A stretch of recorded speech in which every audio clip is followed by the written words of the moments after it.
네, 저는 오늘 여러분들과 세례 요한에 대해서 살펴보고자 합니다. 성경에 나오는 모든 인물들은 다 중요했고 다 훌륭했습니다. 그래서 어느 누가 더 대단했고 더 많은 일을 했는지에 대해서 함부로 말하기는 참 쉽지 않습니다. 그리고 어쩌면 우리 입장에서는 그렇게 말하기는 참 어려울 것입니다. 제가 감히 바울과 베드로 그리고 그 외의 제자들 다른 또 인물들을 제가 어떻게 평가할 수 있겠습니까? 그러나 예수님의 생각은 충분히 그렇게 사람들에 대해서 신앙에 대해서 보실 수 있는 거죠. 예수님은 주님이기 때문에 그렇습니다. 예수님께서는 오늘 나오는 세례 요한에 대해서 아주 높게 좋은 평가를 해주셨습니다. 그래서 이렇게 예수님께서는 말씀하셨습니다. 여자가 낳은 사람 가운데서 세례자 요한보다 더 큰 인물은 없었다. 그냥 짧게 얘기하면은 세례 요한이 최고의 인물이었다라고 예수님께서는 말씀해 주셨습니다.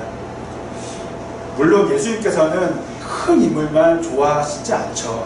큰 인물이든 작은 인물이든 모두를 사랑하십니다. 하지만 그 어떤 아무런 평가가 없을 수는 없다는 것입니다. 예수님께서는 다른 곳에서 막 평가를 하신 분이 아니십니다. 단지 그냥 이렇게 세례 요한을 칭찬하시고자 하신 말씀입니다. 그리고 저희 모두가 예수님을 주님으로 모신다면은 그 칭찬을 저희가 한번 새겨볼 만합니다. 왜냐하면 저희가 주님을 모시는 그런 종된 사람으로서 주인이 좋아하는 일을 하는 것이 참 의미가 있고 어쩌면 가장 중요한 일이기 때문에 그렇습니다. 그렇다면은 예수님께서는 과연 세례 요한의 무엇을 보시고 정말 훌륭한 인물이었다고 말씀하셨을까요? 그것을 하나하나 여러분들과 나눠보고자 합니다. 여러분, 세례 요한 하면은 가장 먼저 떠오르는 것이 무엇입니까? 저 같은 경우에는 광야입니다. 그는 광야에서 예수님의 그 오심을 전했습니다. 그리고 복음의 한 부분을 그는 전달했습니다. 6절에 보면은 그가 낙타 털옷을 입고 또 메뚜기와 들꿀을 먹으면서 살았다고 말해주고 있습니다. 제가 낙타 털옷이 정확히 무엇인지는 모르지만은 사계절 내내 입을 수 있는 옷이기에 아마 입고 지낸 것이 아닐까 생각해 봅니다. 사실 우리는 보이는 것을 중요하게 생각합니다. 또한 이 보이는 것을 전혀 무시할 수는 없습니다. 제가 만약에 옷 단추 하나만 잘못 이렇게 했어도 여러분들 보시기에는 별로 안 좋아 보일 겁니다. 전혀 무시할 수 없습니다. 하지만 그렇다고 보이는 것이 전부라고 다 말할 수도 없는 것입니다. 특히 그리스도인들에게는 그렇습니다. 보이는 것이 전부라면은 하나님은 믿을 수가 없는 존재가 됩니다. 한번 예수님의 기준이 아닌 우리의 기준을 한번 이야기를 저희가 접근해 보겠습니다. 세례 요한이 활동하던 시기입니다. 도시 예루살렘에 큰 성전이 있었고요. 거기서 말씀 전하는 어떤 누군가가 있었습니다. 뭐 예언자일 수 있고요. 또 랍비일 수 있고요. 제사장일 수 있고요. 그리고 오늘의 말씀의 주인공인 저 멀리 광야에서 세례 요한이라는 사람이 말씀을 전하고 있었습니다. 두 사람이 있는 상태에서 솔직히 저라면은요, 광야에 있는 요한보다 성전에 있는 누군가를 좀 더 좋게 혹은 높게 평가했을 것입니다. 지금 저희가 요한이 어떤 존재인지는 알지만은 그 당시만 해도 별거 아닌 거예요. 솔직히 말하면요. 아니, 낙타옷 입고 광야에서 말씀 전하는 것도 훌륭하지만은 성전에서 옷 잘 차려입고 옷을 잘 입고 말씀 전하는 것이 더 좋게 보였을 것 같습니다. 그리고 저는 이렇게 생각했을 것 같습니다. 괜히 예루살렘 성전에 있는 게 아니다. 뭔가가 잘하는 게 있고 뭔가가 뛰어난 게 있기 때문에 광야에 있지 않고 성전에 있는 거 아니냐라고 저는 생각했을 것 같습니다. 여러분들은 어떠셨을 것 같습니까? 그 시대에 그 동시대 인물이었더라면은 요한을 보면서 또 성전에 있는 누군가를 보면서 어떻게 여러분들은 평가하셨을 것 같습니까? 물론 무조건 광야에만 있다고 해서 대단한 사람이라고는 할 수 없습니다. 그 사람이 정말 하나님 앞에서 바른 일을 해야지 바른 사람이 되는 것이죠. 성경이 오늘 저희들에게 말하고자 하는 것은 광야에 있다고 해서 좀 안 좋은 위치에 있다고 해서 문제가 있다는 것이 아니라는 것입니다. 제가 최근에 어느 성도님과 얘기 나누다가 이런 얘기 나눴습니다. 순간 떠오르는 것은 저희가 아주 깨끗한 밥집에서 밥 먹기 원하지만 때로는 허르스름한 좀 누추한 밥집에서 밥 먹을 때 더 맛있게 먹을 수도 있습니다. 그런 데가 맛집이 있기도 하죠. 그렇다고 깨끗한 집이 맛집이 아니다라고도 할 수도 없는 것입니다.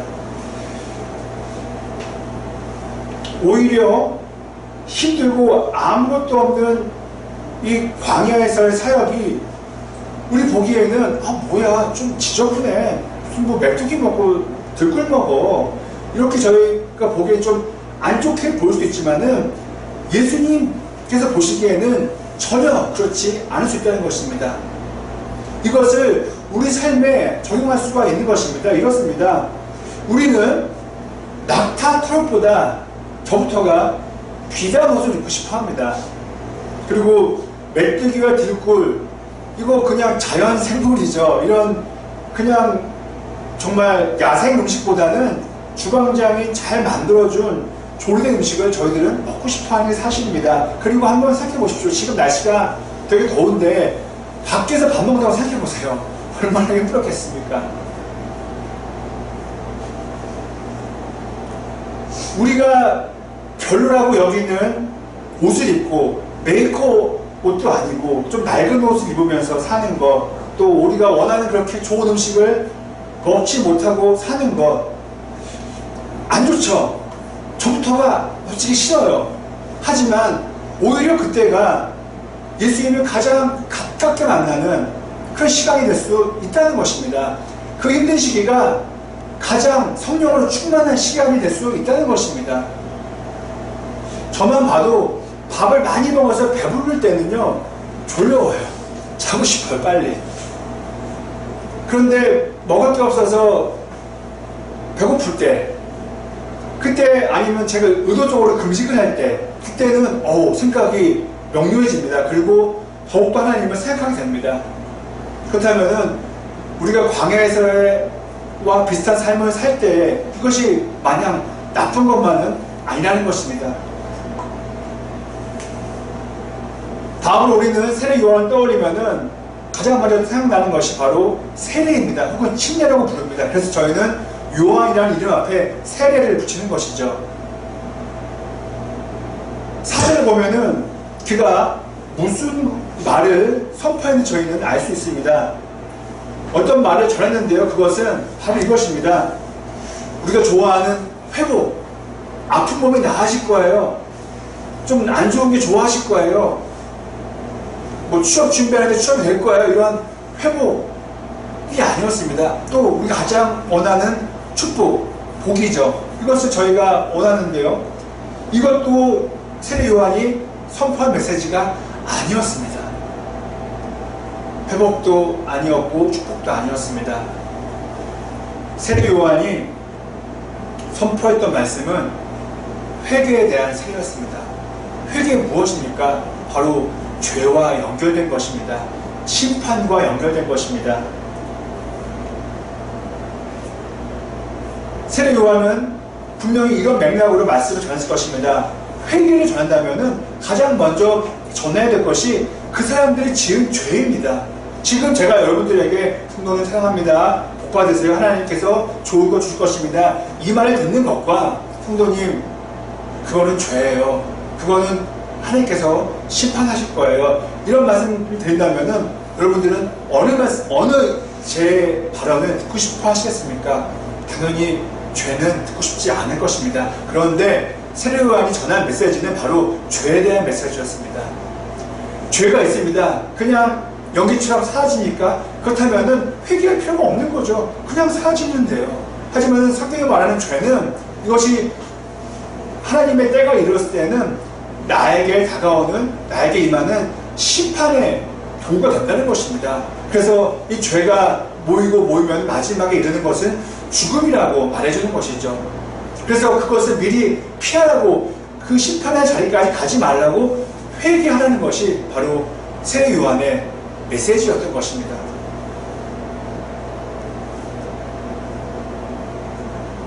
그런데 사람들이 그 회개의 메시지를 들으려고 요단강가로 모여들었다는 것입니다. 오늘 저희가 이 말씀 통해서 알 수 있는 것은, 저희가 복을 받아 잘 살게 되는 상상, 내가 취업이 될 거야, 내가 좋은 직장으로 이직할 거야, 내가 좋은 집으로 이사 갈 거야, 이런 상상을 예배 가운데 하는 것도 좋겠지만은, 더 저희가 생각하고 더 저희가 집중해야 될 것은, 내가 이번 주에 목사로서, 내가 그리스도인으로서 어떤 잘못을 내가 범했을까, 내가 우리 가족에게 어떤 말실수를 했고, 내가 운전할 때 옆에 있는 그 자동차 운전자에게 무슨 말을 했을까, 이런 것이 더 필요하다는 것이 오늘 본문의 가르침입니다. 전 정말 다시 한번 말씀드린다면은 좀 이해가 안 갔어요. 그 요단강가에 가면 세례 요한이 다 안 좋은 말만 하는데 왜 사람들이 몰려들었을까?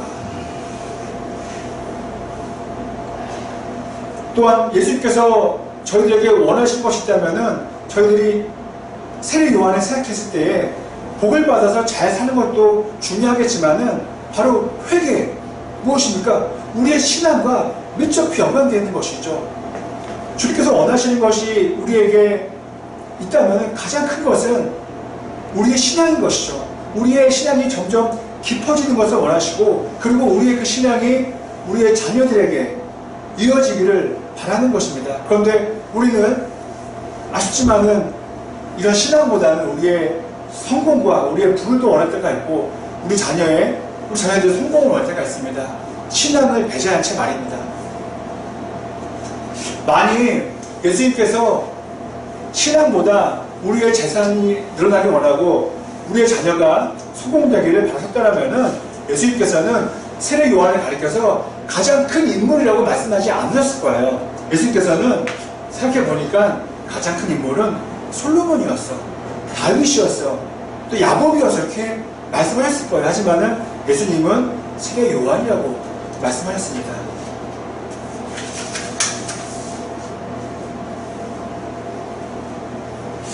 다음으로 세례 요한은 회개를 선포했습니다. 근데 그 회개가 그냥 거기서 끝나는 거죠. 원하지 않았습니다. 회개가 있고 그 회개를 통한 변화된 삶을 세례 요한은 말했던 것입니다. 누가복음 3장입니다. 저희가 나눈 본문이 아닌 다른 본문에는 이렇게 나와 있습니다. 세례 요한에게 사람들이 물어봐요. 세례 요한님, 그렇다면 제가 이러이러한데 어떻게 살까요? 라고 물어봅니다. 그때 요한은 다음과 같이 얘기했습니다. 우리에게 꼭 필요한 말씀이라고 저는 생각합니다. 이렇게 얘기했어요. 요한은요, 당신들에게 속옷이 2벌 있습니까? 그렇다면은 그거 없는 사람에게 나눠주세요. 아마 하나 남는 거를 주라는 말씀이었겠죠. 그리고 당신들에게 먹을 것이 있습니까? 그렇다면은 없는 사람이 있죠. 그들에게 나눠주세요. 조금 더 유추해 본다면요, 나에게 나눌 것이 있고 나눠줄 먹을 것이 있고 나눠줄 입을 것이 있는데 나누지 않는다면은 성경적으로 보면은 죄라고 우리는 이해할 수 있습니다. 남에게 해 끼치는 것만 죄가 아니라 성경적으로 보면은 있음에도 불구하고 나누지 않는 것이 죄라고 우리는 해석할 수가 있습니다. 그리고 이어서 그 당시에 가장 많이 등장했던 세리입니다. 세리는 지금으로 말하면은 세금 공무원이에요. 세금을 걷는 사람들입니다. 그들도 왔어요. 세례 요한에게 말씀을 들으려고. 그때 세례 요한은 이렇게 얘기합니다. 세리들에게, 여러분들 국가에서 정해준 세금보다 더 많이 걷지 마세요. 이게 뭐냐면은 당시 로마 정부에서 어느 사람에게 1,000원만 세금으로 걷어라라고 말했는데 세리들이 그렇지 않았던 거예요.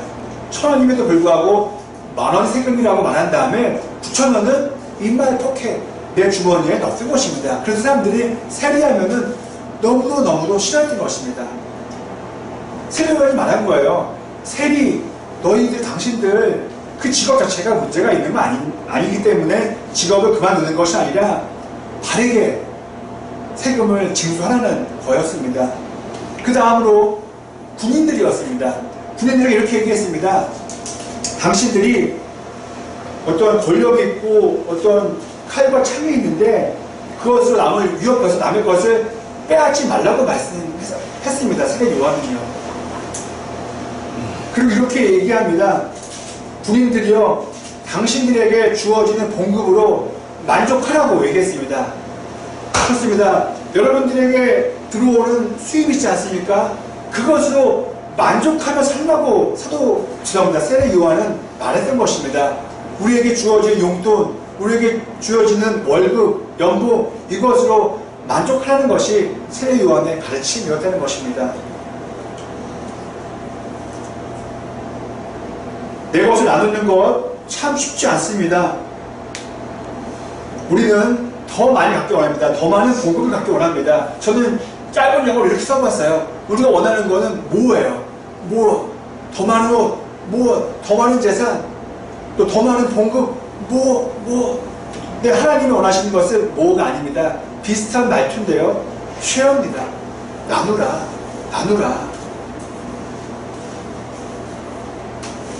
그리고 사람은 이렇게 얘기했을 것입니다. 세례 요한에게, 세례 요한님 다 좋아요. 세례 요한님 말씀 100번 1000번 맞아요. 그런데 나 세례인데요, 다른 세례들 다 똑같이 해요.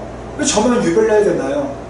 세례 요한님, 다른 부인들은 다 칼로 사람들 위협해서 자기 봉급보다 더 많은 것을 가져가요. 그런데 저라고는 왜 그것을 못하나요? 이렇게 물어볼 수 있었을 것입니다.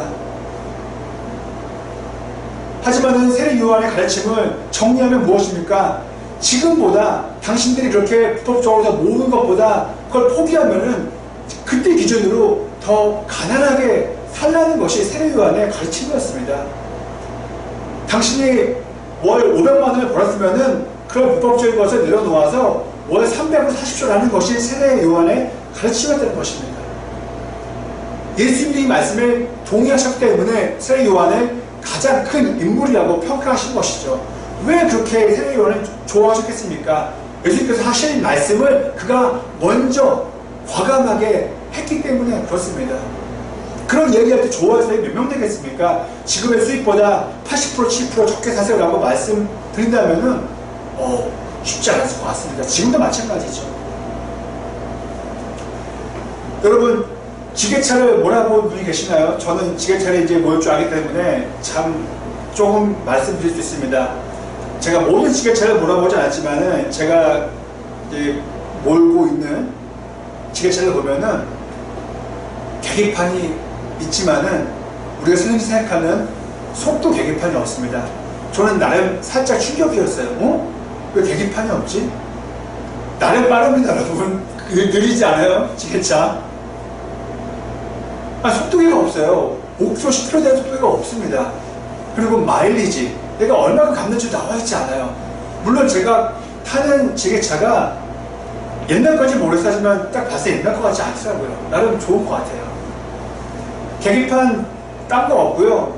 조그만 디지털 시계처럼 숫자가 표기되어 있습니다. 자세히 보면은 시간이라고 써있어요. 영어로 hours라고 써있어요. 뭐냐 하면 속도가 기록되어 있는 것이 아니라 이 지게차가 얼마만큼 작업을 했냐, 시동 켜져 있는 시간이 얼마였는지가 그 누적된 시간이 기록되어 있는 것입니다. 100시간이면 100시간, 다음 주면은 110시간 이렇게 바뀐다는 것입니다. 여러분, 그렇다면은 왜 그럴까요? 비유는 하나입니다. 지게차를 만든 공장에서 또 지게차를 제작한 사람 입장에서 지게차에게는 속도 게이지가 필요 없는 거예요. 마일리지 게이지가 필요 없는 거예요. 이 지게차 일할 때는 작동한 시간만 필요했던 것입니다. 그래서 그렇게 만들어진 것입니다. 제가 몰아보니 맞아요. 속도가 필요 없어요. 네. 저는 이러한 생각이 우리 그리스도인들에게 똑같이 적용된다고 생각합니다. 우리를 창조하신 하나님의 입장에서 봤을 때에 보시는 눈이 달라요. 우리에게는 속도계가 없어요. 마일리지 계기판이 없어요. 우리에게는 얼마나 너 믿었니? 교회 다닐 시간이 아니라 너 정말 신앙으로 얼마나 살았니? 너 마음 가운데 신앙 몇 시간 품어 있었니? 평생을 살면서 100만 시간이었니? 1000만 시간이었니? 심지어 목회를 하시면은 너 일생을 보니까 한 주간 나를 믿을 시간이, 나를 의지하는 시간이 몇 시간이 안 돼. 이거를 보신다는 것입니다. 하나만 더 여쭤보겠습니다. 우리가 다 함께 시간을 다 사용해서 천국에 가게 됩니다. 하나님 앞에 서게 됩니다. 그때 우리에게 뭘 물어보실까요? 졸업장 좀 줘봐. 모았던 돈 좀 줘봐. 그 외에 작품 그 외에 뭐 줘봐. 그러시지 않을 것 같아요. 제가 성경적으로 본다면은 그분이 물어보실 거는 하나님을 얼마만큼 사랑했니? 그 사랑은 사람들에게 몇 명이 전했니? 물론 아시겠지만은요. 그러니까 그분이 보실 거는 신앙밖에 없다는 것입니다. 세례 요한은 저희들에게 세 가지를 주었습니다. 광야에서의 삶, 그리고 안 좋게 들릴지 모르지만은 죄에 대한, 회개에 대한 선포, 그리고 세 번째는 회개를 했으면은 거기에 걸맞는 변화된 삶을 살아라. 다 신앙으로 엮어지는 것입니다. 신앙, 그리고 신앙으로 사는 삶, 저희들이 그렇게 원해야 되는 것이고요. 또 하나님께서 저희들에게 원하시는 부분일 것입니다.